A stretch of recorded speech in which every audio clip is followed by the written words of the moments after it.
के बाद दोनों कान नहीं थे, लेकिन उसने बहुत ज़्यादा पैसे कमाए।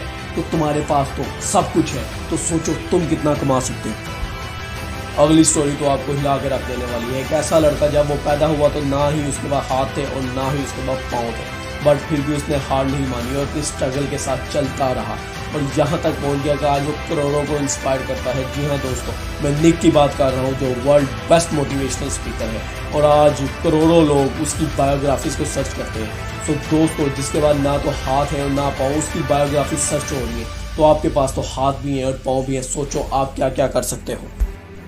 दोस्तों, अगर आपकी आंखों में पट्टी बांध दी जाए और आपको कहा जाए कि पढ़ो, तो आपसे पढ़ा जाएगा नहीं ना। दोस्तों, हमारी अगली स्टोरी एक ऐसे बंदे के बारे में है कि जो टोटली ब्लाइंड था।